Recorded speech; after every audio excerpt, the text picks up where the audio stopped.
ഒരു കോഴിക്കോടൻ രുചിയുടെ പുതിയൊരു വീഡിയോയിലേക്ക് എല്ലാവർക്കും സ്വാഗതം. വീഡിയോയിലേക്ക് കടക്കുന്നതിൻ്റെ മുന്നേ എല്ലാവർക്കും ഉത്രാടദിന ഓണാശംസകൾ. ഓണസദ്യയ്ക്ക് ഒഴിച്ചുകൂടാൻ പറ്റാത്തൊരു വിഭവമാണല്ലോ കുറുക്കുകാളൻ. കുറുക്കുകാളൻ ഉണ്ടാക്കുന്നതാണ് ഇന്ന് വീഡിയോയിലിട്ടിട്ടുള്ള റെസിപ്പി.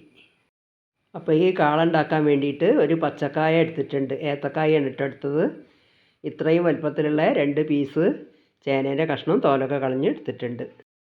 ഈ പച്ചക്കായ മീതത്തെ പച്ചത്തോട് മുഴുവനോടെ അങ്ങോട്ട് പൊളിച്ചെടുത്തിട്ടാണ് കേട്ടോ. അതിൻ്റെ കാമ്പ് മാത്രമായിട്ടാണ് മുറിച്ചെടുത്തിട്ടുള്ളത്. ഈ കഷ്ണങ്ങളൊരു മൺചട്ടിയിലേക്ക് ഇട്ട് കൊടുക്കുക. മൺചട്ടിയിലാണ് ഇട്ട് ഈ കറി വയ്ക്കുന്നത്. ഈ കായും ചേനയൊക്കെ ഉടഞ്ഞു പോവാത്ത രീതിയിൽ ഇതേ ഒരു വലുപ്പത്തിലാണ് കഷ്ണാക്കി മുറിച്ചെടുക്കേണ്ടത്. ഇനി അതിലേക്ക് ഒരു 1/2 ടീസ്പൂൺ ഉപ്പിട്ട് കൊടുക്കുക. 1/4 ടീസ്പൂണ് മുളക് പൊടി, 1/2 ടീസ്പൂണ് മഞ്ഞൾപ്പൊടി ഇട്ട് കൊടുക്കുക. കഷ്ണം വേവാൻ ആവശ്യത്തിന് 2 കപ്പോളം വെള്ളമാണ് ഇട്ട് ഒഴിച്ചു കൊടുക്കുന്നത്. ഇനി ഇത് ഗ്യാസിൽ വെച്ചാൽ ഈ ചേനയും കായും തിളച്ച് വരുന്നത് വരെ നല്ല ഹൈ ഫ്ലെയിമിൽ തന്നെ കത്തിക്കണം. തിളച്ച് വന്നതിന് ശേഷം മീഡിയം ഫ്ലെയിമിലാക്കിയിട്ട് ആ വെള്ളമൊക്കെ വറ്റിച്ചെടുക്കുകയാണ് കേട്ടോ വേണ്ടത്. ആ മൂടി വെച്ചാൽ ഇടയ്ക്കൊന്ന് മൂടി തുറന്നിട്ട് ഇളക്കി നോക്കണം കേട്ടോ. അടി പിടിക്കാനുള്ള സാധ്യത ഉണ്ട്. മൂടി വെച്ചിട്ട് കഷ്ണം വേവട്ടെ. അപ്പോഴേക്കും ഇതിലേക്ക് അരപ്പിന് വേണ്ടിയിട്ട് 1.5 കപ്പ് തേങ്ങ ചിരകിയത്, 3 പച്ചമുളക്, 1 സ്പൂണ് കുരുമുളക്, 1/4 ടീസ്പൂണ് ജീരകം, ഇതൊക്കെ നല്ല പേസ്റ്റാക്കിയിട്ട് അരച്ചെടുക്കണം. ഈ തേങ്ങയൊക്കെ കൂടി മിക്സിയുടെ ജാറിലിട്ടിട്ട് കുറേശ്ശെ വെള്ളം ഒഴിച്ചിട്ട് വേണം അരച്ചെടുക്കാൻ.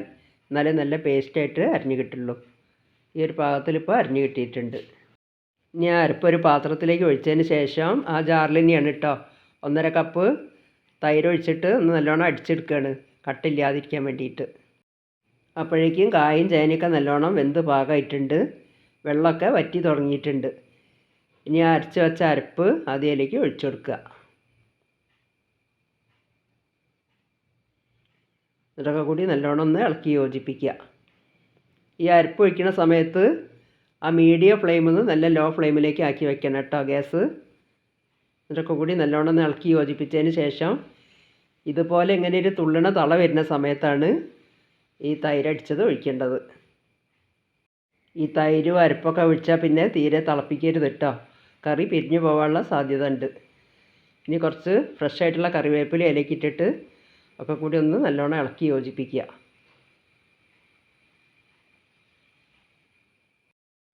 ഈ സമയത്ത് ഉപ്പ് പാകം നോക്കിയപ്പോൾ ലേശം ഉപ്പ് പോരായിട്ടുണ്ടായിരുന്നു കേട്ടോ. അപ്പോൾ ഒരു 1/4 ടീസ്പൂൺ ഉപ്പും കൂടി ഇട്ടെടുത്തിട്ടുണ്ട്.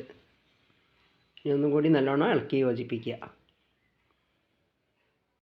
ഇനി ഈ കറി നല്ലോണം ചൂടായിട്ട് ഇതുപോലെ ഒന്ന് പതഞ്ഞ് വരുന്ന സമയത്ത് 1 ടീസ്പൂൺ നെയ്യിട്ട് കൊടുക്കുക. ഇത് ഫ്രിഡ്ജിൽ വെച്ചിട്ട് കട്ടായി പോയതാണ് കേട്ടോ. ഇനി ഈ കറിയിലിട്ടാൽ അത് നല്ലോണം ഒന്ന് അലിഞ്ഞ് ചേർന്നോളൂ. നല്ലോണം ഒന്ന് ഇളക്കി യോജിപ്പിക്കുക.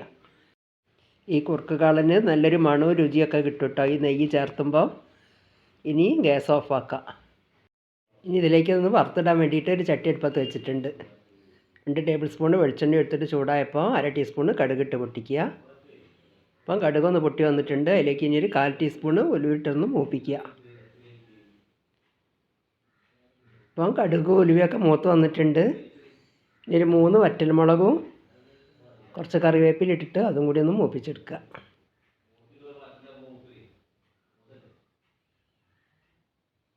അപ്പോൾ ഇതൊക്കെ മൂത്ത് വന്നിട്ടുണ്ട്. ഇനി അത് കറിയിലേക്ക് എടുത്ത് ഒഴിക്കുക. ഈ വറവ് ചേർത്ത് കഴിഞ്ഞാൽ 2-3 മിനിറ്റ് ഒന്ന് അടച്ച് വെക്കണം കേട്ടോ. എന്നാലേ ഈ വറവൊക്കെ കറിയിലേക്ക് ശരിക്കും ഒന്ന് സെറ്റായിട്ട് വരുള്ളൂ. ഒരു 3 മിനിറ്റ് ആയിട്ടുണ്ട്. മൂടി തുറന്ന് വെക്കുക. അങ്ങനെ അടിപൊളി ടേസ്റ്റിൽ ചേനയും കായ് കൊണ്ടുള്ളൊരു കുറുക്ക് കാളനാണ് കേട്ടോ ഇവിടെ റെഡി ആയിട്ടുള്ളത്. അപ്പോൾ ഈ ഓണത്തിന് ഇതുപോലത്തെ ഒരു കുറുക്ക് കാളൻ ഉണ്ടാക്കാത്തവരൊക്കെ ഒന്ന് ഇതുപോലെ ഉണ്ടാക്കി നോക്കൊണ്ടു. ഈ നെയ്യൊക്കെ ചേർത്തതിനെ കൊണ്ട് ഒരു പ്രത്യേക ടേസ്റ്റുമാണ്, നല്ലൊരു മണമാണ് കേട്ടോ ഈ കാളന്. ഇതിൻ്റെ സർവിംഗ് ബൗളിലേക്ക് വിളമ്പി മാറ്റുക.